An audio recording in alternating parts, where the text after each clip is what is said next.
Muy buenos días, estimados cadetes de primero Ancla y primero Politécnico. Nos corresponde ver esta semana temáticas fundamentales para empezar a entrar a lo que es el mundo moderno. Me refiero especialmente a feudalismo, que va a ser el primer tema que vamos a ver hoy. Un poco de lo que fue el rol de la iglesia, ya que algo habíamos hablado con el cristianismo, bueno, lo vamos a retomar, pero en forma muy breve hoy. La gran temática, ¿cierto?, de las cruzadas, para empezar ya a diseñar lo que fue el nuevo mundo moderno que comenzaremos a ver de plano la próxima semana, pero que vamos a entrar un poquito, ¿cierto?, a dejarlo listo en la clase de esta semana. ¿Ya? Vamos a comenzar y siguiendo como siempre con las presentaciones que yo les envío, ¿cierto? Con feudalismo, que viene inmediatamente a continuación de el Imperio Islámico. ¿Ya? Bueno, respecto al feudalismo, nosotros tenemos que entender que fue un sistema esencialmente económico y social, ¿cierto? Político también, ¿ya? Y que fue característico, ¿cierto?, de esta alta edad media. Esta alta edad media, acuérdense que dura entre el siglo V y el siglo XIII, pero el feudalismo, creo que en algún momento se lo había advertido, ¿no? Comienza, ¿cierto?, con estas invasiones de los pueblos bárbaros en el Imperio Romano en el siglo III, ¿ya? Y más o menos, ¿no? Tiene como unos 6 siglos para que se desarrolle y se integre de la manera que lo vamos a ver, de la manera que lo vamos a ver hoy, ¿ya?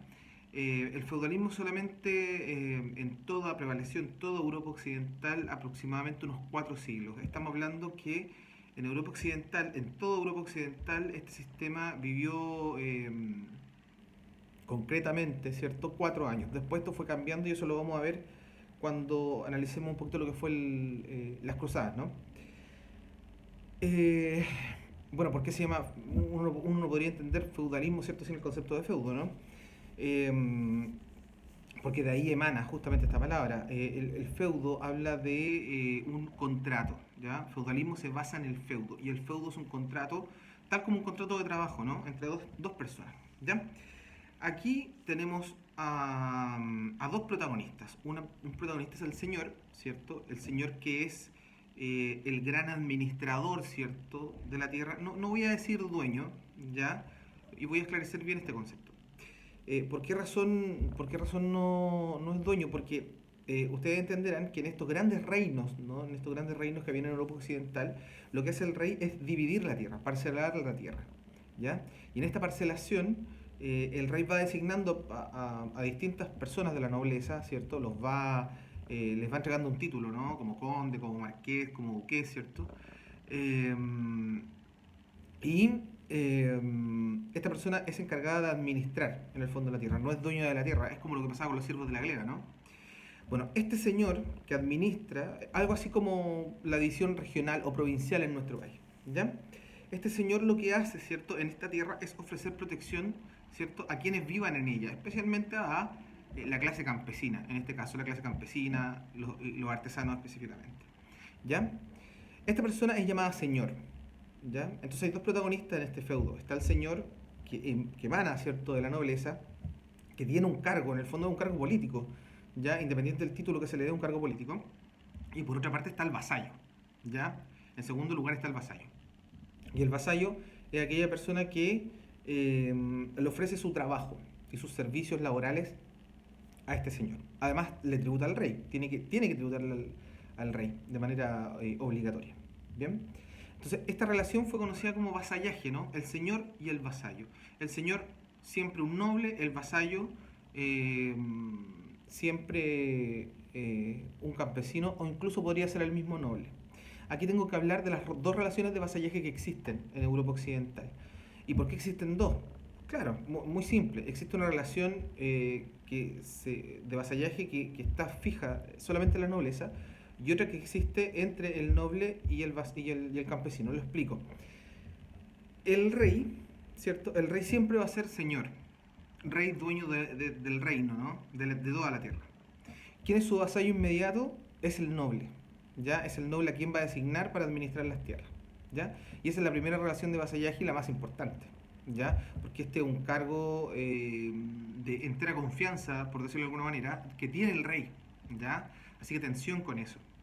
Entonces esa es la primera relación de vasallaje entre el rey y el noble. Y la segunda relación es la que acabamos de comentar entre este noble que es designado por el rey respecto de un vasallo, ¿ya? Que es el campesino, digamos, con quien en el fondo establece este contrato. Entonces, esa es la base del feudalismo. Y por eso que también tiene un tinte político. En el fondo, esta relación política-administrativa tiene que ver esencialmente con quienes son los grandes administradores, ¿no? de la tierra. En este caso, el rey, que lo delega en este noble. El noble es la figura fundamental, es el corazón en este caso. ¿Ya? El rey, que es el dueño del reino, que parcela, divide la tierra, donde designa en cada tierra un noble para que la dirija, ¿cierto? Y este noble ciertamente que es encargado de administrar esta tierra, ¿ya? Ojo que no todos los nobles en esta sociedad feudal tenían cargos, ¿ya? Después vamos a ver un poquito de eso cuando veamos sociedad feudal, cuando terminemos el feudalismo, ¿bien? Eh, entonces este feudo es un contrato que establece los derechos y deberes que tiene cada uno de estos protagonistas en esta relación de vasallaje, ¿ya? Como lo habíamos dicho. Y en este caso el señor es el que ofrece esta protección, ¿cierto? A todo lo que es la tierra, mientras que el vasallo es el que ofrece finalmente sus servicios laborales. ¿Ya? ¿Por qué se da esta relación? Ojo, ¿por qué es el señor el que tiene que ofrecer protección? Porque resulta que justamente hacia el siglo IX, y esto tiene que ver con el origen del feudalismo, hacia el siglo IX comienza una gran segunda oleada, ¿cierto?, de pueblos bárbaros que comienzan a invadir Europa. Esto pasa, por ejemplo, y el grupo, digamos, más belicoso, ¿no?, más violento que entra a Europa fueron esencialmente los vikingos, los vecinos del norte. Ya no eran los germanos, sino que eran los vikingos que estaban en toda la zona de Escandinavia, ¿no?, toda la zona que rodea el mar Báltico, y que fueron capaces incluso de entrar a París e incendiar la ciudad. ¿Ya? Eran principalmente navegantes, mercenarios y solamente buscaban riqueza, apoderarse de tierra en algunos casos, ¿ya? Y fueron fuertemente resistidos. Entonces, por eso que este diseño, ¿no?, que tienen principalmente las ciudades feudales eran a partir de enormes castillos con tremendos muros, para que no justamente no pudieran entrar estos pueblos invasores. Los vikingos no eran los únicos, por si acaso. Estaban los magiares, que estaban al sur de Europa Oriental, los mismos musulmanes, que también representaban una amenaza, y algunos pueblos, ¿cierto?, de la estepa euroasiática aún. Pero eran minoritarios, pero seguían siendo una amenaza para Europa. ¿Ya? Ahora, en esta relación de vasallaje, sobre todo en la nobleza, no así con los campesinos, ¿no? En la nobleza existían ciertos actos, ¿no? Ciertos elementos simbólicos, ¿ya? Hay dos actos que son fundamentales, que ustedes tienen que saber, que tienen que ver con, primero, el acto de homenaje, ¿ya? En primer lugar, y en segundo, lo que es la investidura. El acto de homenaje es una ceremonia de orden religioso, ¿cierto?, en el cual este vasallo, este noble, ya sabiendo, ¿cierto?, que iba a ser designado para la administración de una tierra, ¿cierto?, le jura fidelidad al Señor. ¿Ya? Él le lee una plegaria, ¿cierto?, y en el fondo expone esta fidelidad, le presenta esta fidelidad al rey, y además solicita, ¿cierto?, de la protección de este señor, de este rey. ¿Ya? Ahora, esto está todo arreglado en el fondo. Hay una denominación, digamos, informal, en donde el rey ciertamente elige alguno de los nobles, ¿cierto? Y comienza este proceso, digamos, de actos simbólicos, ¿no? El primero, el acto del homenaje, en donde este noble entonces le ofrece esta fidelidad y además solicita ayuda. Y luego viene el acto de investidura. En segundo lugar, entonces este acto de investidura en donde el rey eh, justamente declara a este noble, ¿cierto?, como con algún título, ya específicamente. En esta ceremonia el rey tiene una espada, ¿cierto? Y lo bendice de alguna manera, ya en nombre de Dios, ¿cierto? Con su espada tocándole ambos hombros. Finalmente lo inviste como tal, ¿no? Lo declara como príncipe, lo declara como duque, ¿cierto? Como conde, etcétera. Y se concreta de esta manera este feudo, ¿no?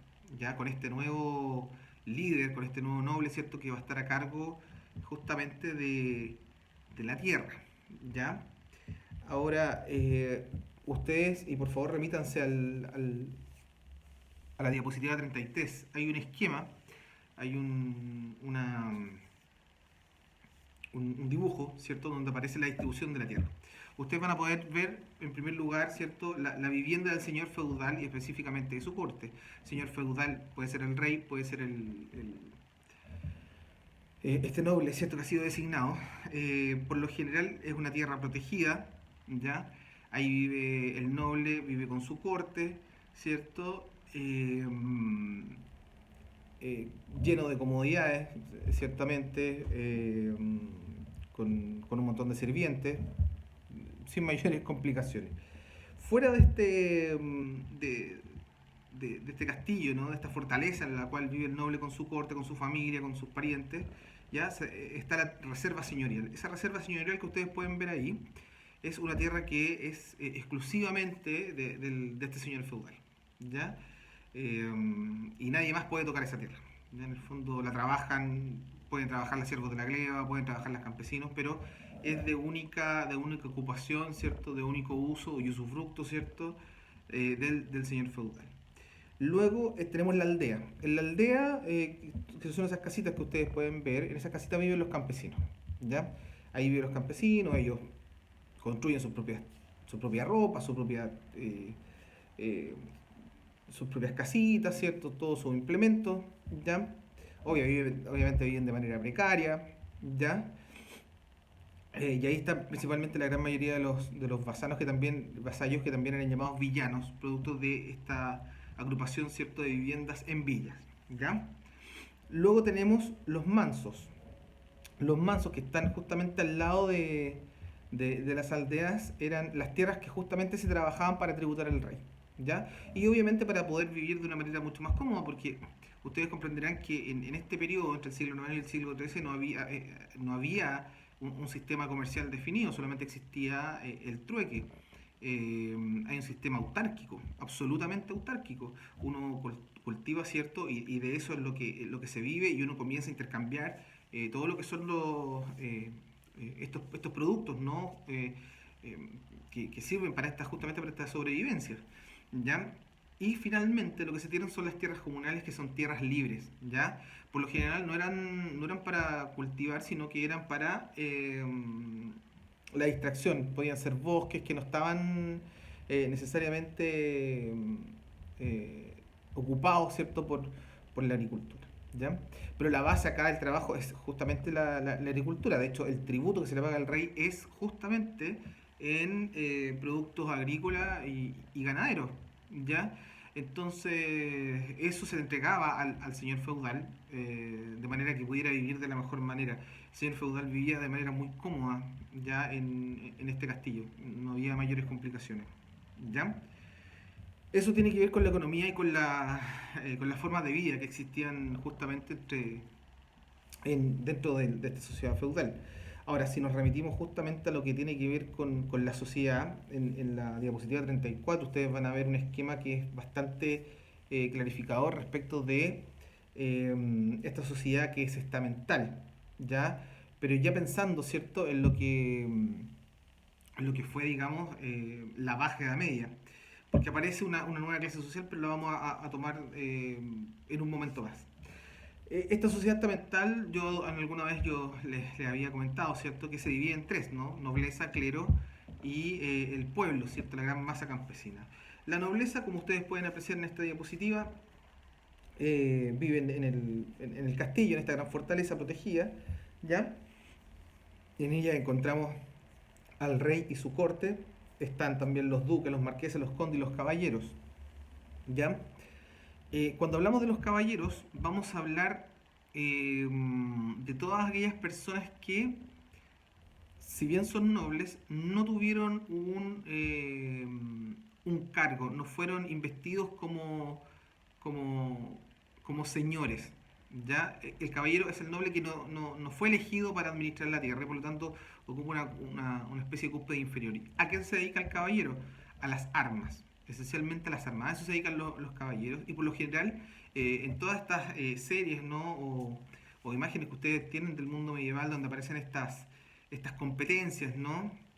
Estos torneos y competencias, esos son caballeros. Estos que luchan, digamos, entre los caballos o demuestran quién es el mejor en términos militares. Bueno, esos son justamente los caballeros. Los señores feudales, en este caso, los que han sido designados por el rey, solamente tienen funciones político-administrativas y cuentan, claro, cuentan con los caballeros para una lucha en un caso de invasión, ya cuentan también con los vasallos, ya, pero los caballeros se dedican única y exclusivamente, ¿cierto?, al elemento militar, ya, esa es la nobleza. Luego tenemos al clero, ¿cierto?, que viven en estos grandes monasterios, que se dedican justamente a la oración, al trabajo, a la copia de libros, ¿cierto? Ya, aquí tenemos a todos los obispos, los sacerdotes, las monjas, ¿cierto?, los frailes, ¿ya? Y tanto nobleza como clero, ¿cierto?, son privilegiados. Cuando se habla de clase privilegiada es que no pagan tributo y reciben tributos de otra clase social. Adivinen de quién reciben tributo. Obviamente de esta gran masa de campesinos que es la que viene a continuación, ¿cierto? Donde tenemos a todos los sirvientes, a todos los campesinos, los artesanos, los leñadores, ¿cierto? Pastores, e incluso los siervos de la gleba que están bajo este sistema porque los siervos de la gleba, acuérdense que no tienen libertad, ¿ya? No tienen libertad, es un régimen semi-esclavista, pero que lo constituye igual, con otras palabras, digamos, más rimbombantes. Acuérdense que viven principalmente en la aldea, como les había dicho recién, fabrican su casa, sus propios muebles, ¿cierto? Labran sus escasas parcelas para poder, digamos, subsistir, ya tienen que pagar impuestos, no se consideran no solo una clase privilegiada, ellos tienen que trabajar bastante y además pagar los impuestos, ¿cierto? Y además sufrían muchas enfermedades porque comprenderán que no existía un sistema de salud, digamos, adecuado, nacional, porque no se puede hablar ni siquiera de un sello nacional, ¿ya? Y de esa manera más o menos, más o menos bien. Luego, en esta etapa de transición de lo que fue la Baja Edad Media, comienza a surgir una nueva clase social, pero que vamos a retomar y vamos a hablar luego de lo que fueron las cruzadas. Nos vamos a referir ahora un poquito a lo que tiene que ver con el rol de la iglesia, ¿no? Ustedes comprenderán que la iglesia tenía una tremenda función, pero también una función, digamos, evangelizadora. La iglesia, acuérdense que el poder espiritual siempre estaba sobre el poder temporal. Ellos decretaban, digamos, el nombramiento de las máximas autoridades, en este caso los reyes, los emperadores, en fin. ¿Ya? La iglesia además estaba abocada, ¿cierto?, a la misión de la educación. ¿Ya? Toda esta enseñanza, ¿cierto?, que estaba en el mundo medieval, además era en latín y era gratuita, ¿cierto?, para todos. Pero esencialmente esta educación era para los grupos privilegiados, en este caso para la nobleza. Eh, el rol del clero es muy, muy importante porque en términos de educación también era formador en valores, ¿no? Bastante disciplina, orden, rigor, ¿cierto? Por la vida, pero también ayudaba a los más débiles, ¿no? A los más pobres, a los más desposeídos, se crearon algunos hospitales, algunas casas de acogida, digamos, entre comillas, ¿no? Lo que se podía realizar, ¿ya? Lo más importante, y en este sentido hay un aporte cultural súper importante de la iglesia, es que fueron capaces de transcribir todos los textos que fueron quedando, ¿no? Por ejemplo, lo que pasó con la biblioteca que es grande, ¿cierto? Con el Imperio Carolingio, ya ellos transcribieron muchos textos, no tan solo la Biblia, ya, sino que también muchos textos, ya, y son los grandes fundadores o cofundadores de la universidad, ¿ya? Ojo con eso. Aquí vamos a analizar un concepto muy, muy particular que tiene que ver con la filosofía escolástica, ¿ya? Miren, la filosofía escolástica fue una especie de verdad, ¿no? Verdad que la iglesia transmitió, ¿ya? Fue una corriente de pensamiento, ¿cierto? En donde en esta corriente de pensamiento la iglesia transmitió la verdad, ¿cierto? La verdad científica desde un prisma, desde un punto de vista teológico, ¿ya? La filosofía escolástica fue muy importante para entender la verdad que se tenía, la verdad universal, ¿no? El paradigma, digamos, lo que era el conocimiento en general. Ya trata, obviamente, como dice acá la diapositiva, trata de superar todos los posibles contrastes entre el conocimiento racional del mundo y las experiencias místicas de Dios. Es decir, toda verdad universal, toda verdad del mundo podía ser explicada desde la visión teológica. Y ahí, solamente ahí estaba la verdad. ¿Ya? Y es por eso que durante todo el mundo medieval y sobre todo la Alta Edad Media, esta persecución, ¿cierto? Esta caza de brujas en contra de los herejes o aquellos que estaban en contra de lo que decía, digamos, la iglesia, se volvió mucho más potente, ¿ya? Porque esta era la filosofía, ¿no? Esta era la manera de cómo la iglesia transmitía, ¿cierto? Este conocimiento, y no había otro, ¿ya? Era imposible que existiera otro. Bien, ahora, yo les decía que la iglesia tiene que ver con el origen de la universidad, es porque efectivamente así es. Muchos monjes tenían eh, esta función, ¿no? De transcribir los libros, ¿cierto? Los antiguos textos, ¿ya? No tan solo las Biblias, insisto, sino que obras del mundo clásico, ¿ya? Pero resulta que de repente no dieron abasto, ¿no? Con tanta información, con tantos elementos educativos, y por lo general, en un principio, a los lados de las catedrales, ¿cierto? Se empezaron a instalar como especies de centros de estudios, ¿no? Que eran regulados por la iglesia, allí en donde se conservaba, ¿cierto? Estas grandes obras del mundo clásico. ¿Ya? Estamos hablando del siglo XII, XI, más o menos, ¿no? Luego, la iglesia, entendiendo que no era su misión fundamental, ¿cierto? La enseñanza superior, esta fue tomada por laicos.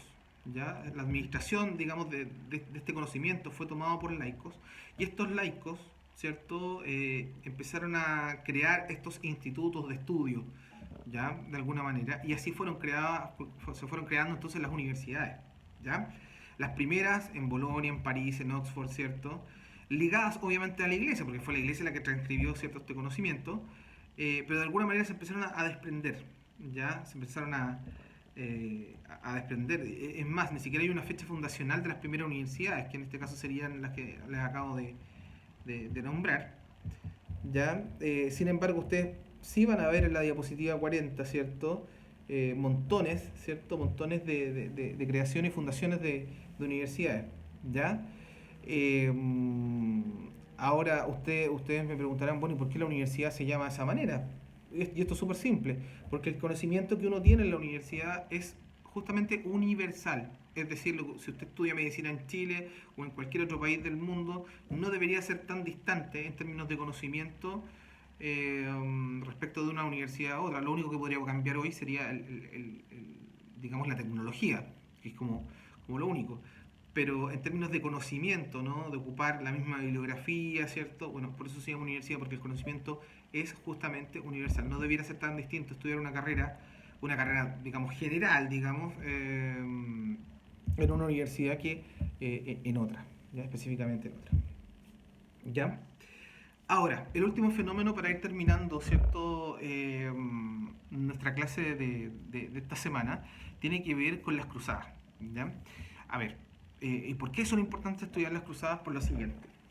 Las cruzadas fueron un movimiento religioso y militar, ¿cierto? Que se inicia hacia fines del siglo XI, ¿ya? Les cuento, esto tiene su origen en el Papa Urbano II. El Papa Urbano II tiene la iniciativa de recuperar la tumba y en realidad todas las tierras en donde Cristo vivió y que estaban siendo ocupadas por judíos y musulmanes. Estamos hablando de Medio Oriente, de Jerusalén, ¿cierto? Etcétera. ¿Ya? Eh, hubo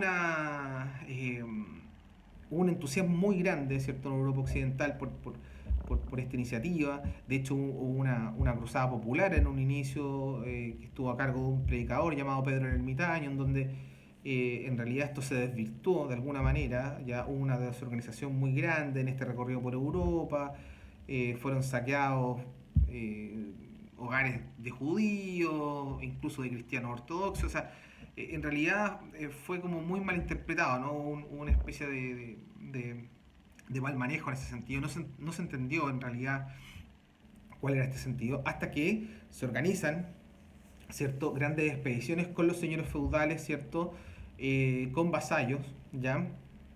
Que llevaban un atuendo, ¿cierto? Una gran camisa con una cruz. Ahí el nombre, ¿cierto?, de estos señores cruzados. Pero también existían órdenes religiosas, ¿ya? Que finalmente se dedicaron única y exclusivamente a participar en estas cruzadas. Por ejemplo, los templarios, ¿no? Los hospitalarios también, que se internan entonces en esta campaña bastante interesante, ¿no? Bastante importante. Eh, Vamos a decir, sin embargo, que hubo aproximadamente 8 o 9 cruzadas, porque se dice que la novena es parte de la octava cruzada. Estas duraron hasta fines del siglo XIII. Y ojo con esta fecha, ya fines del siglo XIII. ¿Por qué razón? Porque las cruzadas se desarrollan durante este mundo medieval. Pero ¿qué fue lo que va sucediendo? ¿Ya? Esta motivación tan religiosa, ¿ya? Que tienen estas órdenes religiosas, que tienen los caballeros, ¿cierto? Etcétera, ¿ya? Bueno, tienen en sí una victoria muy, muy importante, pero el resto prácticamente son, en su mayoría, fracasos, ¿ya? ¿Qué es lo que va a pasar? Y aquí viene el punto de inflexión. Los occidentales, estas grandes expediciones occidentales que van hacia Oriente, van a comenzar y se van a dar cuenta ya de que en Oriente existían ciertos elementos económicos, ciertos insumos que en Occidente no se tenían. ¿Y cuáles eran estos de orden y de gran importancia? Eran justamente las especias. ¿Ya? Eh, de a poco, estas campañas, estas expediciones religiosas no se volvieron tan religiosas. En el fondo se volvieron campañas más bien comerciales. Iban, ¿cierto?, los occidentales, estos señores, y resulta que lo llevaban de vuelta hacia Occidente. Y de a poco, muy, muy lentamente, ¿cierto?, empezaron a intercambiar estos productos. En ello se dieron cuenta de que este balance a lo mejor no era el más justo, ¿ya? Eh, y lentamente, los judíos que habitaban en Europa comienzan a instalarse en ciertos lugares públicos, ¿no? Ya, como en plazas, ¿no? En plazas de Europa. Y ellos comienzan a entregar monedas, ¿ya? Monedas de oro y de plata como medio de intercambio. Empiezan a prestar en el fondo. Se colocan en los bancos de estas plazas. Y por eso que todo el sistema bancario es llamado a la banca, justamente porque los judíos se colocaban en estos banquitos, ¿cierto? Y prestaban estas monedas, obviamente con un tremendo interés, ¿ya? Porque la usura era muy, muy grande por parte de los judíos, y entregaban en el fondo estas monedas. Y de a poco, muy, muy lentamente, ¿cierto? Ya hacia el siglo XIII comienza este sistema mercantilista. ¿Por qué? Porque ya en el siglo XIV y el siglo XV muchas personas que habitaban en este mundo feudal tan cerrado, no tan hermético, tan autárquico, se fueron desprendiendo de este mundo, ¿ya? De este mundo feudal, obviamente. Y todo este grupo gigante occidental se fue instalando en otras partes, ¿ya? En antiguas ciudades, digamos que estaban abandonadas, que estaban a mal traer, ¿cierto? Que eran principalmente ciudades portuarias, ¿ya? O ubicadas muy cerca de Oriente, Península Itálica, por ejemplo, y fueron reacondicionando entonces la ciudad, ¿ya? Y esto fue muy presencial en el siglo XIV y el siglo XV, ¿ya? La ciudad comienza a revitalizarse, a resurgir, y muchas personas comienzan a escapar lenta y progresivamente a este sistema feudal, que por cierto vivió por muchos años, ¿eh? Hay que decirlo, pero era mucho más atractiva ciertamente la ciudad, ¿ya? Eh, la ciudad tenía mucho más vida, tenía mucho más libertad, no estaba esta jerarquía, esta estructura, ¿cierto?, de estas clases sociales, ¿ya? Y la figura que empieza a emerger, y aquí les pido nuevamente, ¿cierto?, que se vayan a la diapositiva 34, es el surgimiento de esta nueva clase social llamada la burguesía. La burguesía es, en lo efectivo, la clase comerciante. La ciudad se transformó en un espacio absolutamente burgués. Si ustedes se dan cuenta, hay muchas ciudades que terminan con burgo, ya en Europa, porque estas ciudades justamente concentraron y fueron las primeras en surgir en este extenso mundo medieval, cierto mundo rural, ¿Ya? Y acá tenemos a los burgueses, a los banqueros, ¿cierto? A los artesanos, tenemos más estudiantes, ¿cierto? Los principales centros de estudios ya no van a estar en este mundo medieval, sino que van a estar en la ciudad. La ciudad va teniendo otro brillo y se empieza a transformar en el siglo XIV y en el siglo XV en un polo de atracción muy, muy importante. Todas bajo el alero, ¿cierto? De lo que es, ¿cierto? Lo que constituyó este movimiento comercial de gran importancia, ¿ya? Eh, la vida es muy distinta, muy, muy distinta. Hay un renacer y todo gracias a estos nuevos movimientos comerciales, a este mercantilismo inicial, al surgimiento entonces de estas figuras burguesas que vamos a encontrar burgueses de gran importancia, con grandes riquezas y burgueses no tan acaudalados, ¿no? Burgués es sinónimo de clase comerciante. ¿Ya? Entonces, este surgimiento de la ciudad, esta nueva dinámica, ¿cierto? Donde sí va a estar presente la iglesia, donde sí van a estar presentes todos aquellos como que escaparon de este sistema feudal, se van a instalar justamente en la iglesia y van a iniciar, ¿cierto? Una nueva e importante vida, ¿ya? Y esto va a ser fundamental para entender, ¿cierto? Lo que vino posteriormente, porque estamos hablando ya de este resurgimiento en el siglo XIV y en el siglo XV tenemos la caída de Constantinopla y tenemos el descubrimiento de América que va a cambiar obviamente la mirada de lo que se tiene en el mundo. Entonces, cuando se habla de que la Baja Edad Media, siglo XIV, siglo XV, es la transición a este mundo moderno, es porque justamente en el siglo XV tenemos una nueva mentalidad y ya hay una crisis muy, muy importante, ¿cierto? Con la Iglesia Católica, producto de que la Iglesia todavía vive en este mundo feudal, todavía el Papa es una especie de rey, ¿cierto?